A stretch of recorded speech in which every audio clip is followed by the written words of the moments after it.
Nagsimula ang Sabado ng may malakas na pagsabog sa Iran. Ibig kong sabihin, literal iyon. Maraming pagsabog ang yumanig sa mga lungsod sa buong bansa ngayong umaga. Kabilang na ang kabisera, Tehran. Bagamat sinasabi ng IRGC na tagas lang ng gas ito, may chismis ng drone attack at tangkang asasinasyon laban sa commander ng IRGC. Ang unang pagsabog ay tumama sa isang apartment sa Bandar Abbas, isang pangunahing lungsod daungan sa Timog Iran. Isa ito sa kaunting pagsabog na kinumpirma ng IRGC. Ayon sa mga lokal na opisyal sa Iranian media, isang namatay at 14 ang nasugatan. Ipinapahayag nila na hindi pa nila natutukoy ang sanhi. Ito ang dahilan kung bakit napansin ito ng lahat.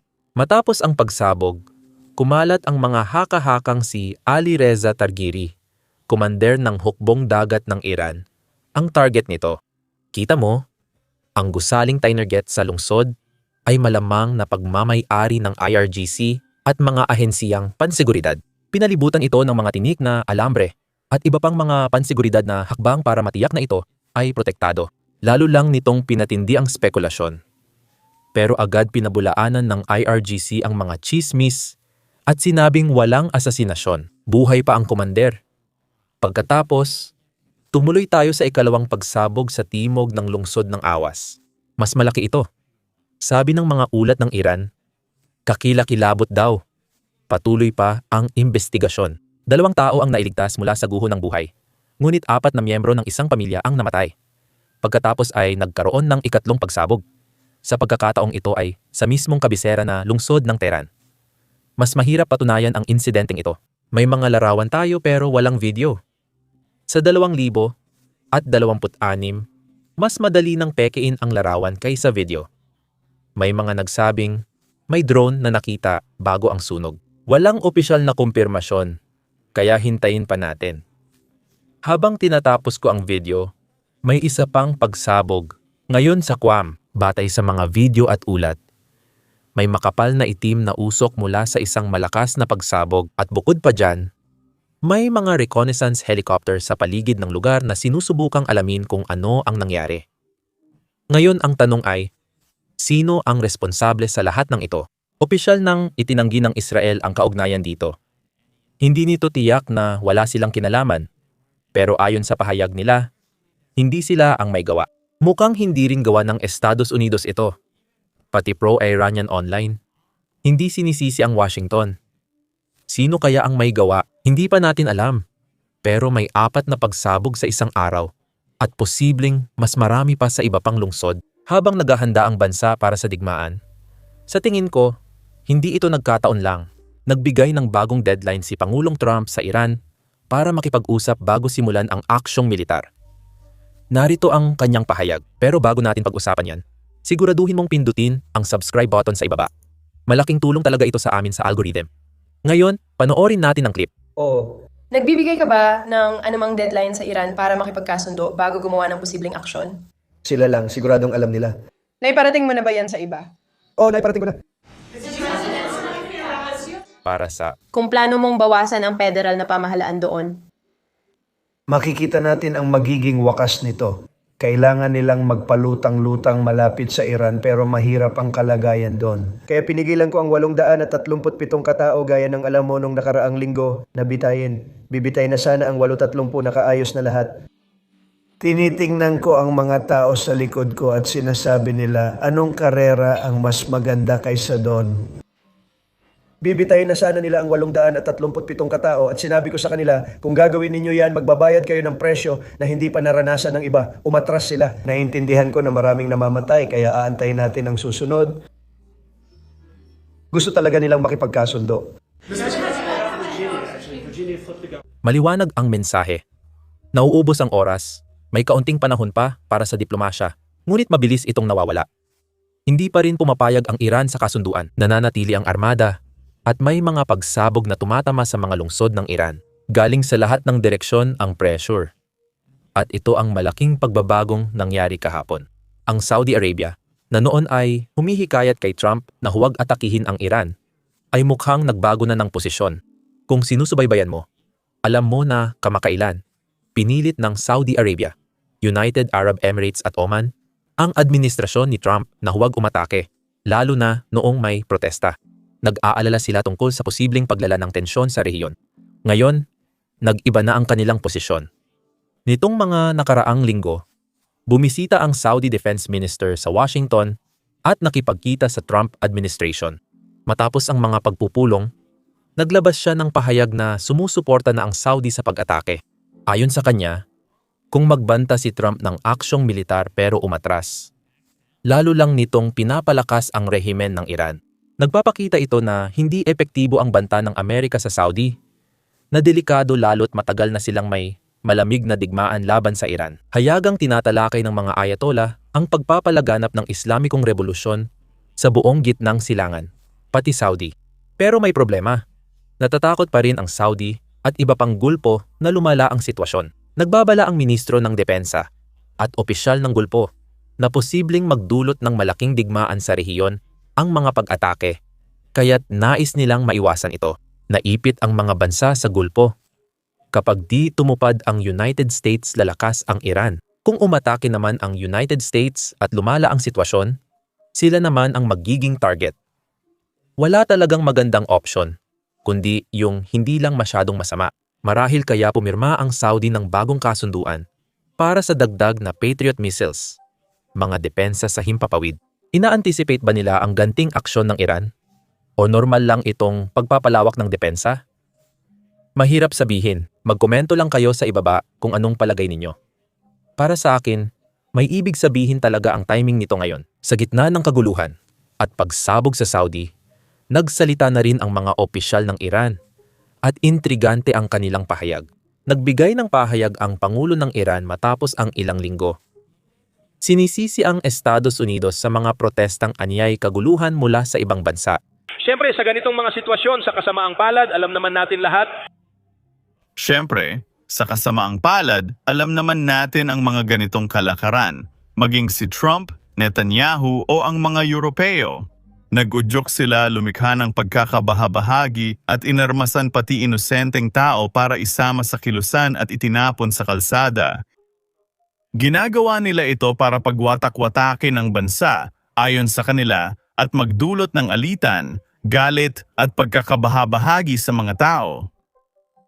Hindi ka kumukuha ng baril sa isang normal na protesta sa lipunan, hindi mo pinapatay ang mga puwersa ng militar, hindi sinusunog ang mga ambulansya, hindi nila sinunog ang mga palengke, sila ay mga nagpoprotestang nagpoprotesta. Tungkulin natin na umupo at pakinggan kung ano ang nais nilang sabihin. Tungkulin nating tugunan ang kanilang mga alalahanin at makinig. Walang pag-amin ng gobyerno sa pagpatay sa libo-libong Iranian at di rin kinikilala ang protesta ng mga mamamayan laban sa pagbagsak ng ekonomiya at panunupil.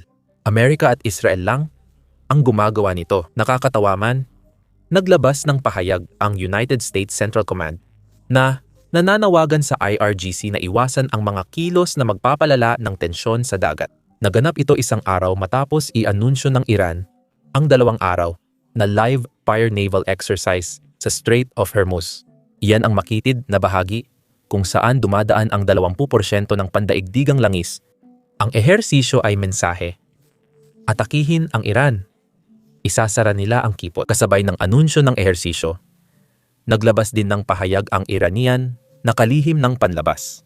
Sinabi niya na may mahahalagang aral na natutunan ang Iran mula sa 12 araw na digmaan kontra Israel. Aniya, handa na silang lumaban pabalik. Pakinggan ninyo. Alam ninyong nabigo ang pag-atake sa Iran noong Hunyo.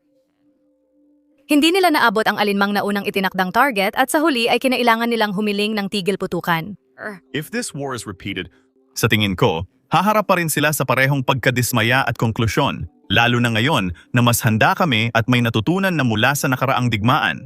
Nakakuha kami ng magagandang karanasan. Sa ngayon, nakahanda na ang aming mga ballistic missile. Nirepaso rin namin ang aming mga malalakas na punto at mas matibay ang aming paghahanda ngayon.